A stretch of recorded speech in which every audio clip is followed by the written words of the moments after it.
Assalamualaikum warahmatullahi wabarakatuh. Alhamdulillahilladzi hadana lihadza wa ma kunna linahtadiya laula an hadanallah. Asyhadu an la ilaha illallah wahdahu la syarikalah wa asyhadu anna Muhammadan abduhu wa rasuluh. Allahumma salli wa sallim ala hadzal nabiyil karim sayyidina wa maulana Muhammadin wa ala alihi wa ashabihi wa tabi'in wa man tabi'ahum bi ihsanin ila yaumiddin, amma ba'd. Para jamaah, para pemirsa yang kami cintai dan kami banggakan, hari ini dengan bersyukur kehadirat Allah atas segala rahmat dan taufiknya, alhamdulillah kita dapat jumpa kembali dalam kajian kitab Arifur Rahman di Tafsiril Quran. Kita berharap semoga pengajian ini dapat mengantarkan kita pada pemahaman yang lebih baik terhadap kitab suci Al-Quran dan dapat kita amalkan dalam kehidupan sehari-hari. Amin ya rabbal alamin. Ikhwan dan akhwat sekalian, kita masih melanjutkan tentang kriteria orang-orang munafik. Di akhir kajian kita ditegaskan Al-Quran, masaluhum kamathalil ladzis tauqada nar. Perumpamaan mereka orang-orang munafik itu kamathalil ladzis tauqada nar, seperti orang yang menyalakan api. Falamma adha'at asmahalahu, maka tatkala api itu menerangi sekelilingnya, zahaballahu binurihim, Allah hilangkan cahaya yang menyinari mereka. Wa tarakahum, dan meninggalkan mereka atau membiarkan mereka fi zulumatin, dalam kegelapan. La yubsiruna, dan tidak dapat melihat. Jadi gambaran orang munafik itu karena dia sudah sangat bingung dan sulit, digambarkan seperti orang yang menyalakan api dalam malam yang gelap. Setelah api itu menyinari sekelilingnya, tiba-tiba api itu dicabut, dimatikan. Maka menjadi lebih gelap dari sebelumnya. Saya ambil contoh, kita berjalan di malam hari, kalau sebelum ada sinar itu kita bisa memperkirakan itu. Tapi begitu kita ada sinar yang terang, tiba-tiba sinarnya mati, itu malah lebih gelap. Inilah gambaran dari orang-orang munafik. Itu di surat Al-Baqarah, surat 2 ayat 17. Kaum munafik yang disebutkan dalam ayat ini adalah para pengikut nabi-nabi terdahulu. Mereka telah beriman kepada kitab-kitab yang dibawa para rasul terdahulu. Mereka telah mengetahui bahwa Nabi Muhammad adalah nabi terakhir. Itu mereka dapat informasi itu. Hanya karena mereka terlalu fanatik terhadap kelompok mereka dan kejayaan masa lalu mereka. Sering orang itu terbawa oleh kelompoknya, oleh fanatisme ras atau fanatisme suku, ya. Kemudian juga terbawa oleh kejayaan masa lalu mereka, ya. Mereka menolak kebenaran dan bersikap munafik. Mengapa munafik? Karena mereka menentang secara terang-terangan, gak punya kekuatan, gak mungkin menang, maka mereka bersikap munafik. Seolah-olah beriman, tapi sebetulnya dia tetap kafir. Perumpamaan mereka adalah seperti orang-orang yang menyalakan api. Setelah api itu menyala dan sinarnya mengelilingi mereka, tiba-tiba api itu padam, sehingga mereka berada dalam kegelapan yang sangat mencekam. Kira-kira pemahaman ayat ini. Kenapa? Dzalika bi annahum amanu tsumma kafaru. Hal ini disebabkan karena mereka itu telah beriman tapi kemudian kafir lagi. Fatubi ala qulubihim, maka ya hati mereka dikunci mati. Tubi'ah, kunci mati, ditutup rapat. Ala qulubihim, atas hati mereka. fahum la yafqahun, karena itu mereka tidak dapat memahami, tidak bisa mengerti.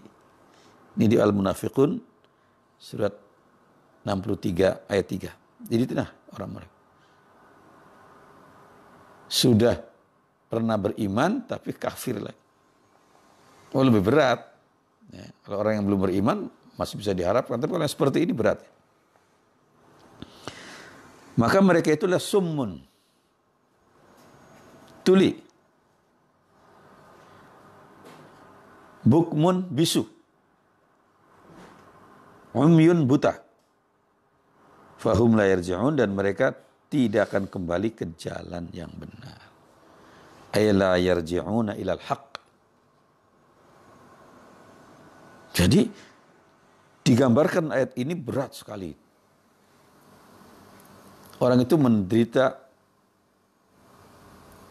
tunarungu, tunawicara, dan tunanetra. Tunanetra sekaligus. Kalau orang bisu saja dia masih bisa melihat. Orang tuli dia masih bisa melihat.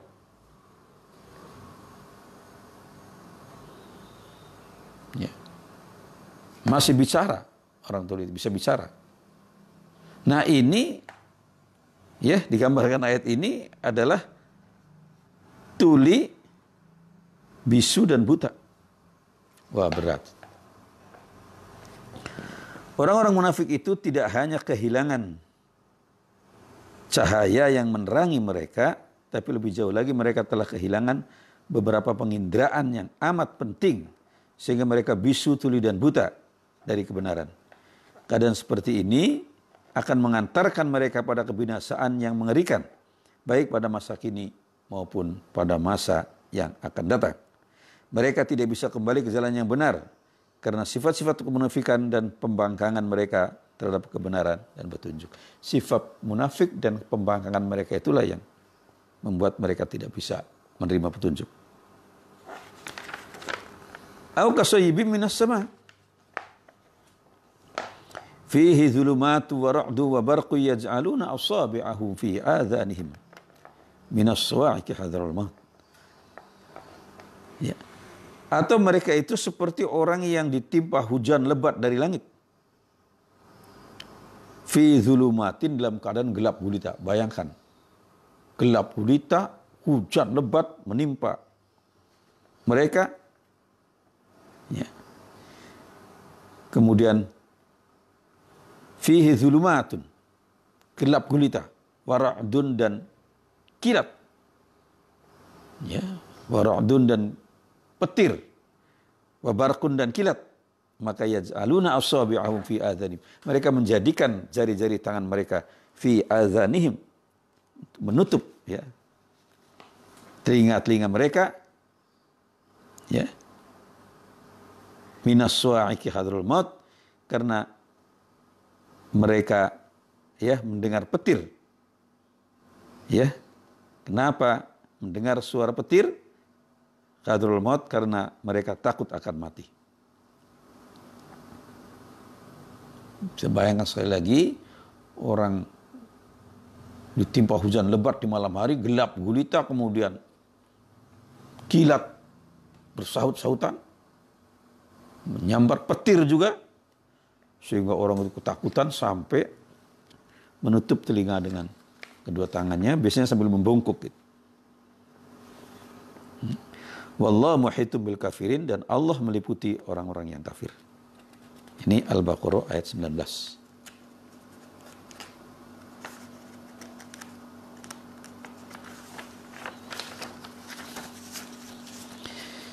Ayat berikutnya tegaskan, yaqadul barqu yakhtafu absarahum. Hampir saja al-barqu kilat, yakhtafu menyambar absarahum, penglihatan mereka. Hampir saja kilat itu menyambar penglihatan mereka. Kullama adha'a lahum masyafi. Setiap kali kilat itu menyinari mereka, kan sinar kilat itu, masyafi, mereka berjalan ya dengan sinar dari kilat itu, sehingga dia bisa agak tahu jalan. Wa idza azlama alaihim qamu. Dan apabila gelap menimpa mereka, ditimpa kegelapan lagi, qamu, mereka berhenti, berdiri dan berhenti. Walau sya'allahu ladzaba bisam'ihim. Sekiranya Allah menghendaki, pasti akan melenyapkan ya, bisam'ihim, pendengaran mereka, wa absarihim, dan penglihatan mereka. Innallaha ala kulli syai'in qadir. Sesungguhnya Allah Maha Kuasa atas segala sesuatu. Jadi demikianlah gambaran orang-orang kafir, orang-orang munafik tadi. Jadi kalau kita melihat kenyataan seperti ini, maka ketidakpastian inilah kalimat yang paling tepat diberikan kepada orang-orang munafik. Mereka mendapat sinar keimanan yang terbetik dalam hati nuraninya. Mereka cenderung untuk mengikuti ajaran Rasulullah. Akan tapi karena sifat fanatik buta terhadap ras yang mereka banggakan demi kedudukan di masyarakat, mereka menolak keinginan sanubarinya. Karena pertimbangan-pertimbangan duniawi, kedudukan, dan lain-lain, fanatisme ras membuat sanubarinya ditutup oleh dirinya sendiri. Mereka terus-menerus berada dalam kesesatan dan kehidupan yang serba ragu. Ini yang paling parah, serba ragu. Ya. Dalam keadaan serba ragu, kehidupan yang serba ragu, dan tidak ada kepastian. Karena sikap mereka yang menutup diri dari kebenaran, maka Allah menghilangkan pendengaran dan penglihatan mereka, sehingga mereka tidak memperoleh petunjuk.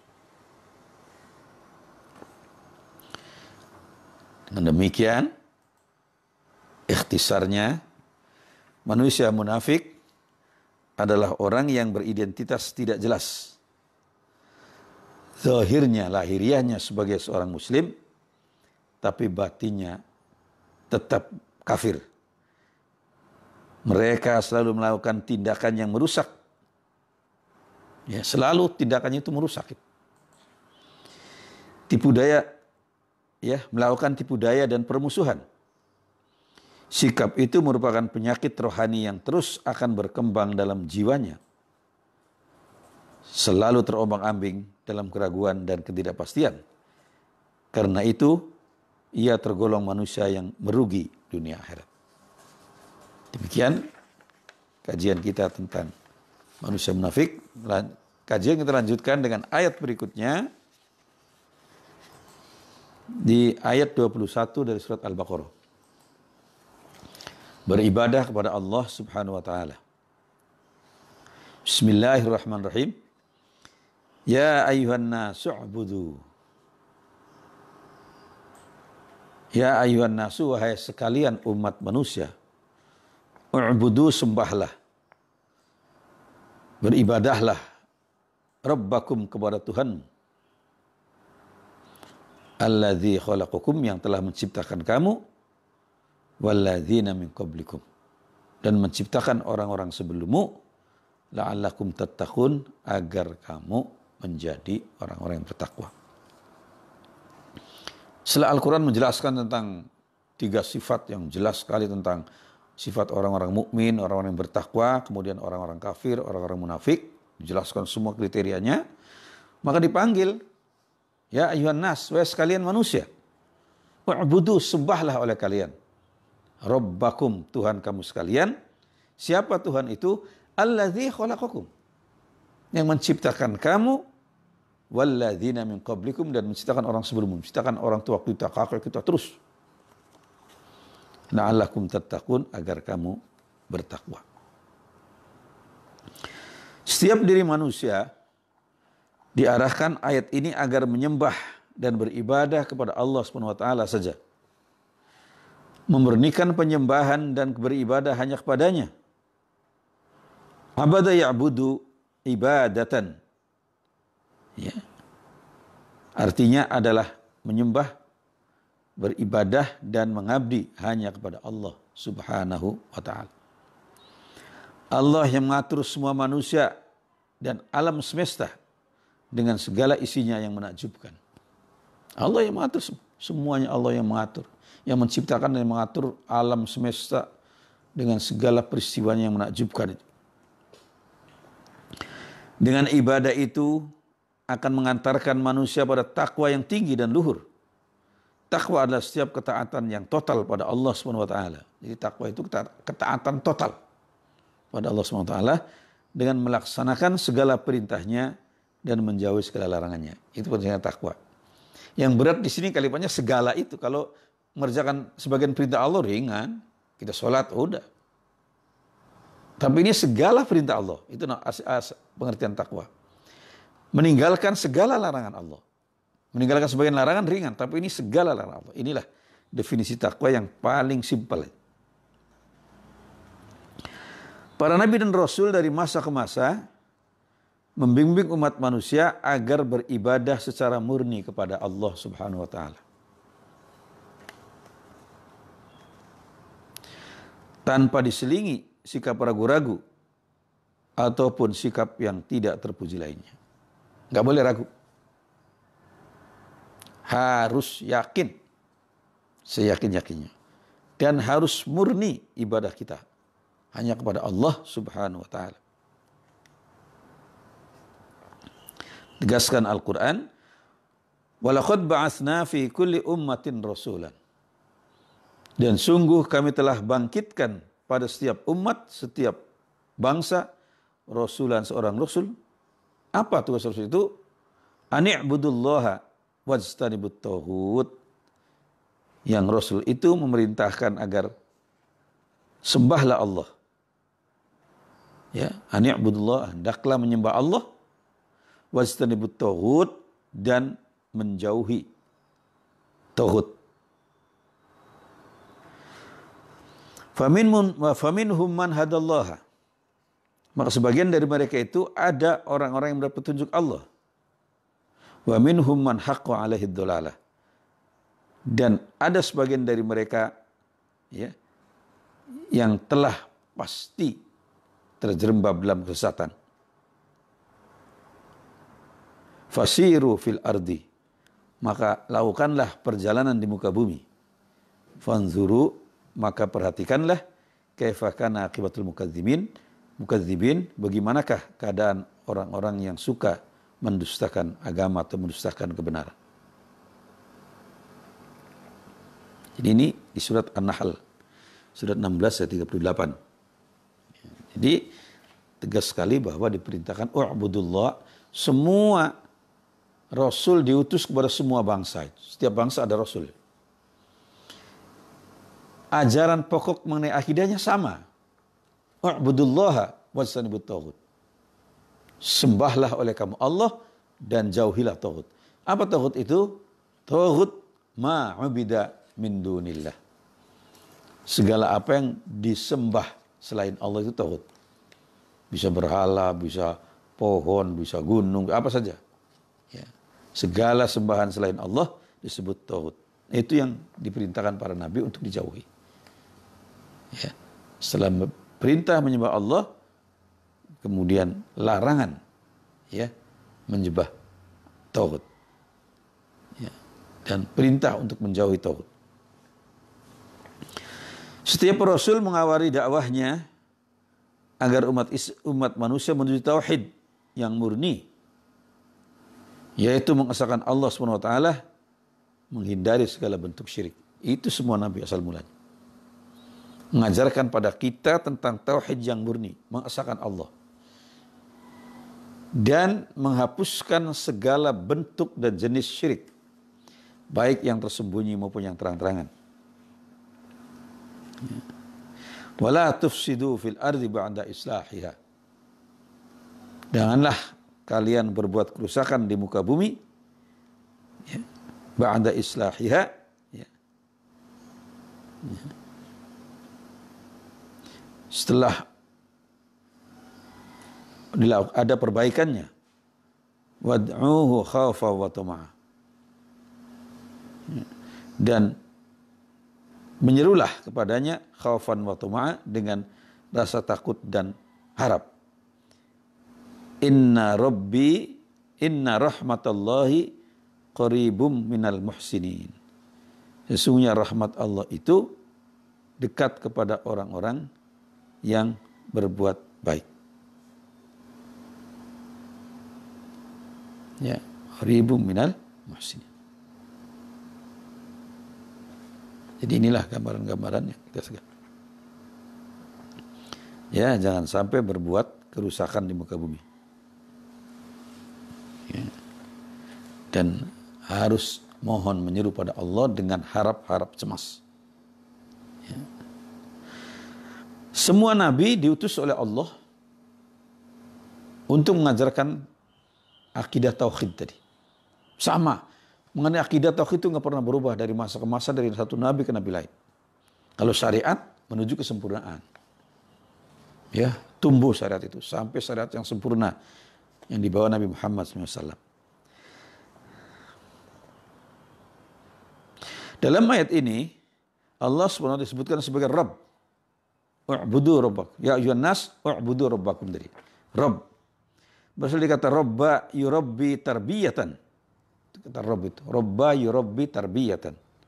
Yang artinya adalah pemilik, pemelihara, pendidik bagi semua makhluk Allah. Jadi Allah itu pemilik, ya, pemelihara, mendidik semua makhluk Allah SWT. Dan menciptakan semua makhluk. Mengembangbiakannya, ya, mengembangbiakan makhluk itu semua Allah yang menjaga dan memelihara serta memberikan petunjuk. Semua dari Allah. Sehingga manusia dapat petunjuk.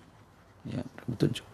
Petunjuk itu bisa berupa wahyu yang diturunkan pada para nabi dan rasul, atau melalui ilham dan insting yang disampaikan kepada makhluk lain, ya, selain para nabi dan rasul. Dapat ilham. Manusia biasa bisa dapat ilham. Kalau wahyu itu hanya nabi dan rasul. Manusia bisa dapat ilham. Bahkan hewan pun dapat ilham. Ya, disebut dengan insting.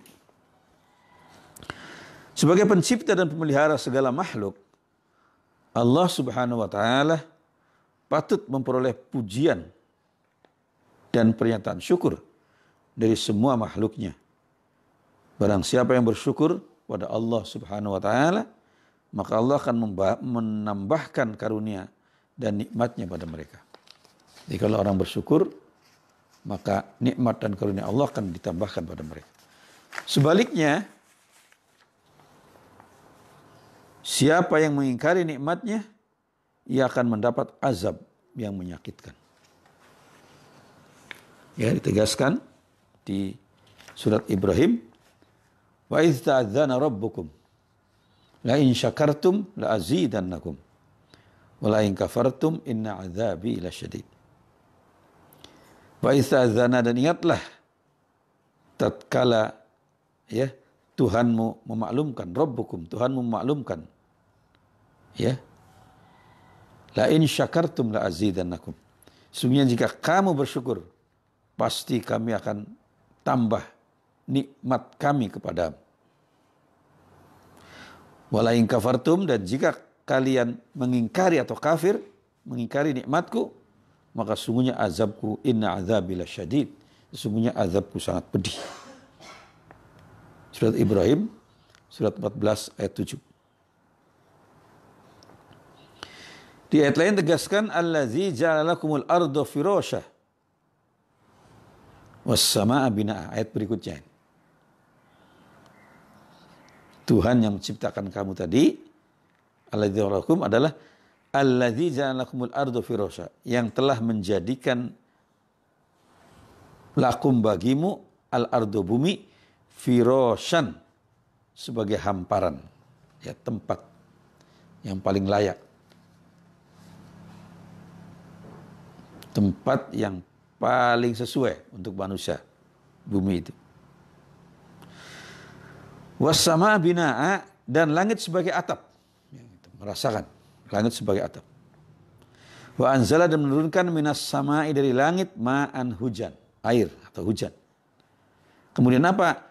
Fahraja bihi, maka dengan hujan itu Allah mengeluarkan, menumbuhkan minas samaroti, dari tumbuh-tumbuhan.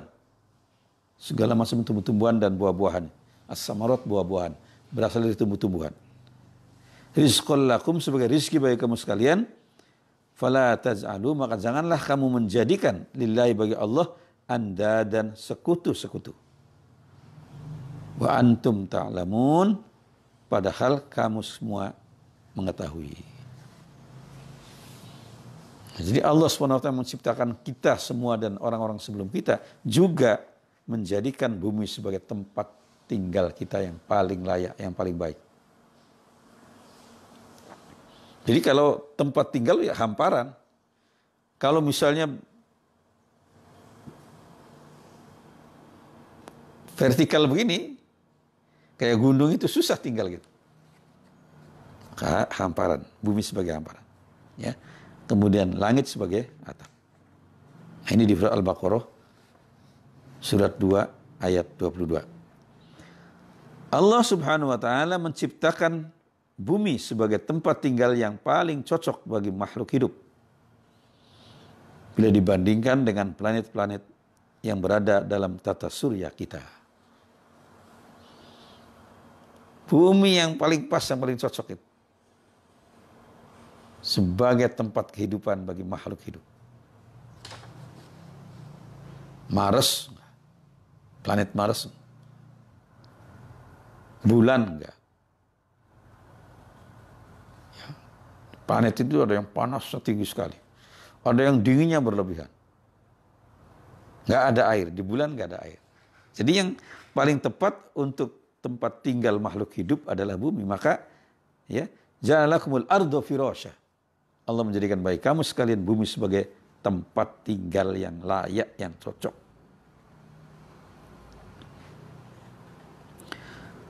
Allah memberikan rizki berupa hujan, yang dengan itu dapat mengairi tanaman dan menyuburkan bumi. Begitu ada hujan, bumi tumbuh. Di padang pasir sekalipun, di bukit-bukit berbatu, begitu ada hujan, tumbuh. Macam-macam tanaman. Begitu hujan turun, tumbuh. Ada pohon jeruk, ada pohon jambu, macam-macam. Ya, ada tumbuhan manggis, ada mangga, ya, macam-macam. Ya, dengan diturunkannya hujan, maka bumi menjadi hidup, menjadi subur. Semua dimanfaatkan dan diperuntukkan bagi makhluk hidup. Bumi ini, terutama manusia. Dengan hujan dan air yang ada di bumi, maka dapat menumbuhkan tanaman-tanaman yang beraneka warna, beraneka ragam, yang dikhususkan untuk manusia dan hewan. Tumbuh-tumbuhan. Coba bayangkan berapa jenis itu tumbuh-tumbuhan.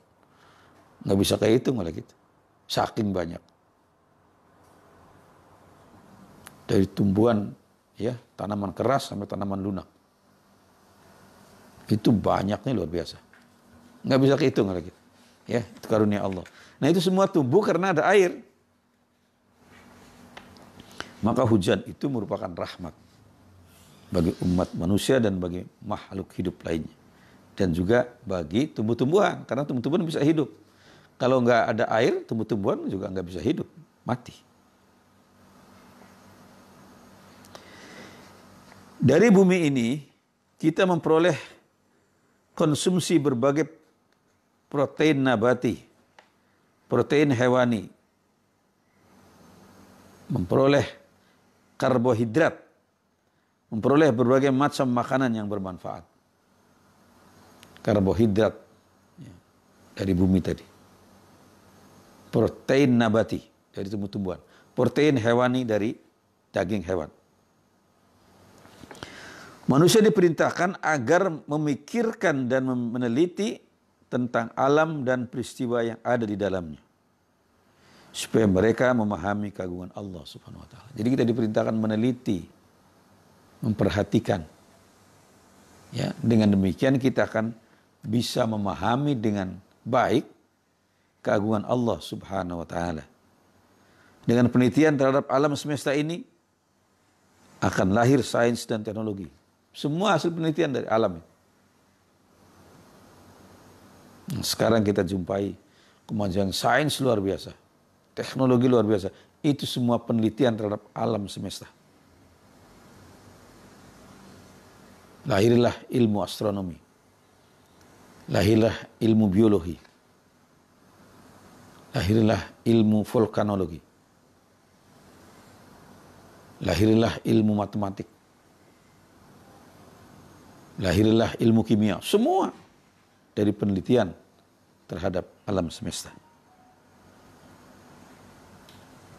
Ya, yang berkembang dengan pesat sekali menjadi sains dan teknologi yang sangat bermanfaat bagi kehidupan manusia dan makhluk lain. Manusia diarahkan agar beribadah pada Allah SWT dengan cara yang terbaik dan bergaul sesama manusia dan berhubungan dengan makhluk lain. Ya, bergaul sama manusia, beribadah pada Allah dengan hubungan vertikal kita, bergaul sama manusia dengan hubungan horizontal kita, dan juga dengan makhluk lain. Baik dengan alam jamadi, benda-benda mati, alam nabati, tumbuh-tumbuhan, maupun alam hewani. Ya, hewan, alam hewan. Dengan mendatangkan manfaat bagi sesama. Jadi ini tugas umat manusia. Tugas umat manusia diberi amanah oleh Allah untuk mengelola alam ini bagi kebaikan dan kesejahteraan semua makhluk. Bukan semua manusia, makhluk lainnya.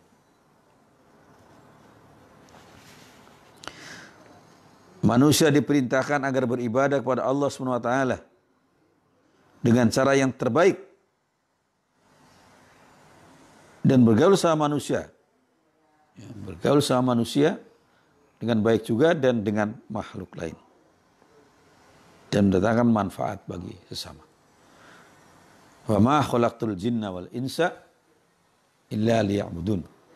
Kami tidak ciptakan jin dan manusia, kata Tuhan, kecuali untuk beribadah kepada, ya, untuk beribadah pada Allah. Illa liya'budun. Amanah yang diberikan kepada umat manusia agar mereka mengelola alam semesta bagi kesejahteraan sesamanya. Amanah itu merupakan ujian baginya. Apakah manusia melaksanakannya ataukah mengkhianatinya. Jadi karena kita dikasih amanat, kita bisa laksanakan amanat dengan baik, bisa juga berkhianat. Manusia yang terpuji adalah manusia yang terbaik ucapannya dan perilakunya dalam kehidupan sehari-hari. Jadi manusia yang terpuji, orang yang melaksanakan amanah dari Allah adalah orang yang ya terbaik dalam hal berkata-kata, dalam hal berkomunikasi, berbicara, dan dalam perilakunya juga sebaik-baik.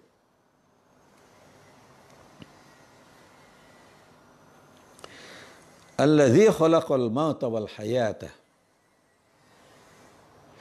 liyabluwakum ayyukum ahsanu amala.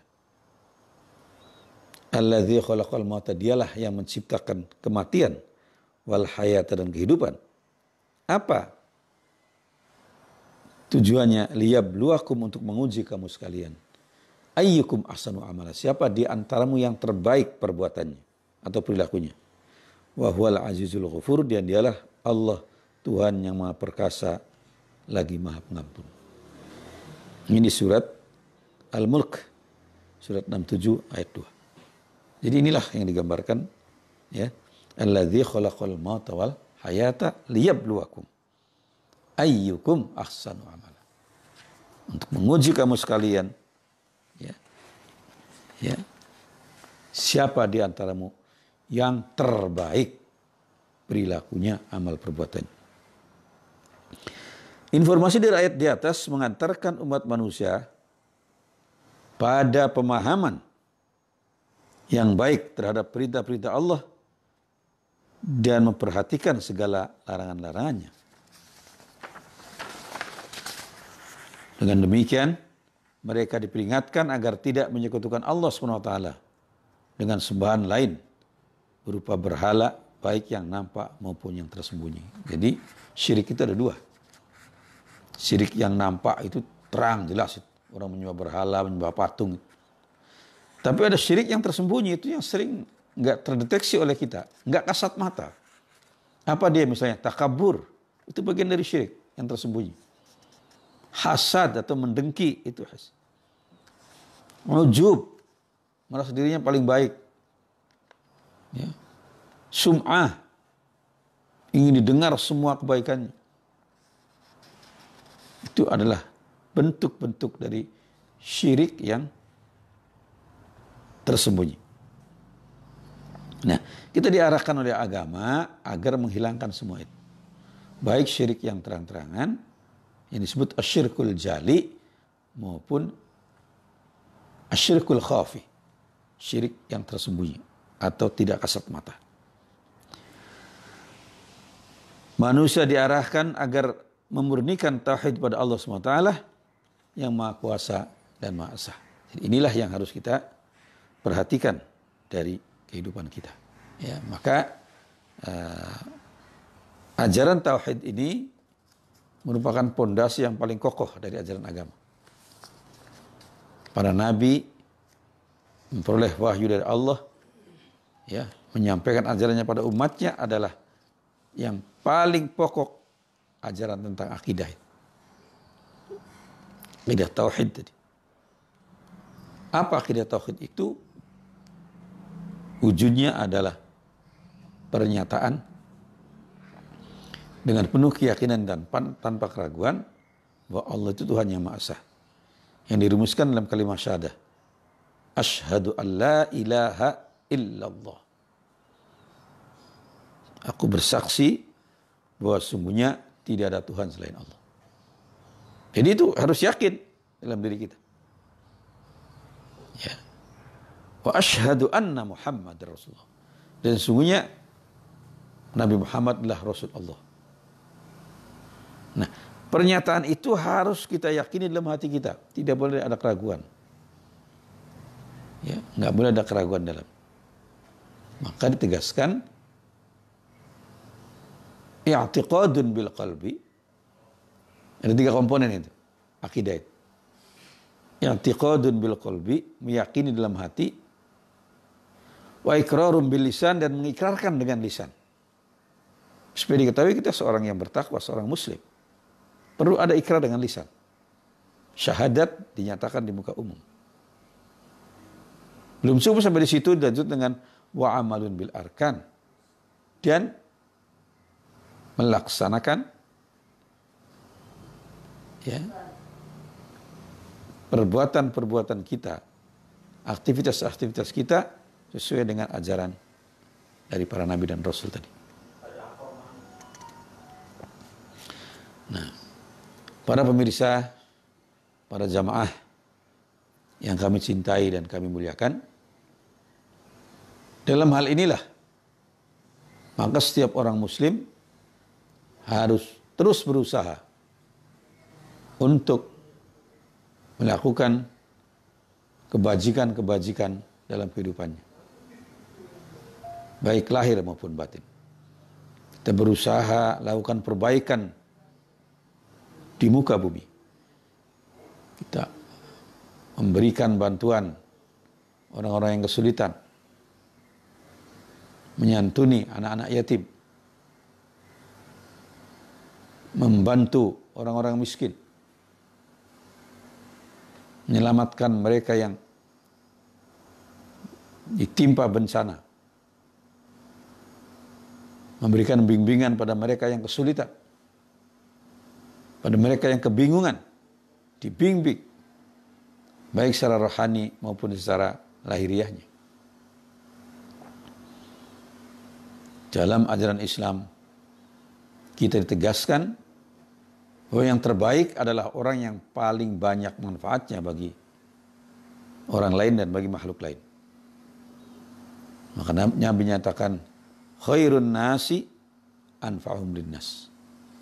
Sebaik-baik manusia adalah yang paling banyak manfaatnya bagi orang lain. Maka inilah tugas kita. Bagaimana kita mengantarkan diri kita supaya bermanfaat bagi sesama. Semakin banyak manfaatnya, semakin baik. Coba para jemaah sekalian bayangkan. Kehidupan para nabi dan rasul. Wah, manfaatnya luar biasa. Sehingga nama Nabi besar Muhammad selalu dipanggil oleh semua umat manusia. Karena kebaikan-kebaikan luar. Para sahabat juga begitu. Ya. Mereka mengikuti jejak para nabi. Sahabat ini. Sehingga kemudian menjadi orang sangat bermanfaat. Siapa yang tidak kenal misalnya Abu Bakar As-Siddiq. Siapa yang tidak kenal Umar bin Khattab. Siapa yang tidak kenal Utsman bin Affan.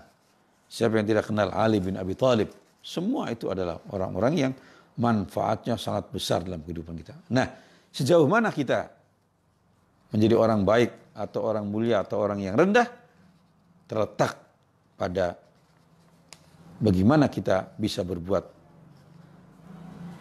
manfaat sebanyak-banyaknya bagi umat.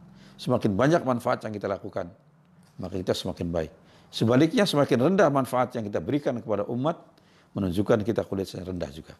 Inilah yang harus menjadi pedoman kita dalam kehidupan sehari-hari. Para jamaah, para pemirsa yang kami cintai, maka kajian ini kita rangkum dalam ikhtisar yang singkat.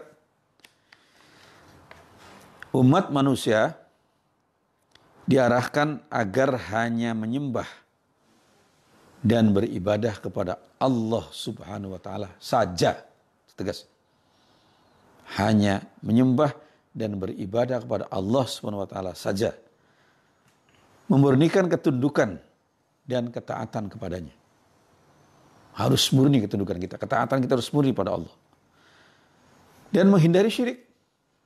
Segala bentuk syirik harus kita hindari. Segala macam syirik. Lahiriah atau yang tersembunyi semua kita hindari.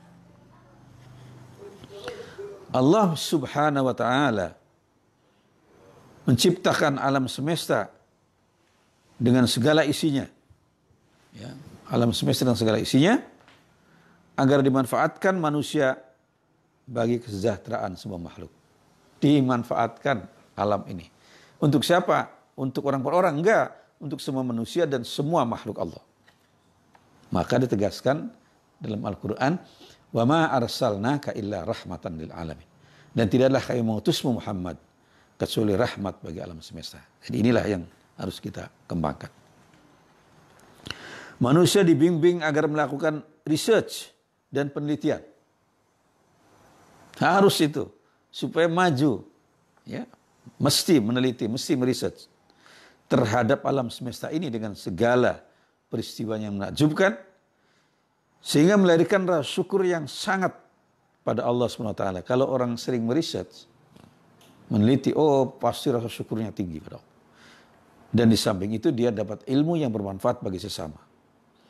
Dengan penelitian itu, manusia akan mengembangkan sains yang seluas-luasnya, sedalam-dalamnya, dan teknologi yang mendatangkan manfaat bagi kemajuan dan kemaslahatan umat manusia. Demikian kajian kita hari ini. Mudah-mudahan ada manfaatnya. Saya mohon maaf apabila ada kekhilafan. Wal afu minkum. Wassalamualaikum warahmatullahi wabarakatuh.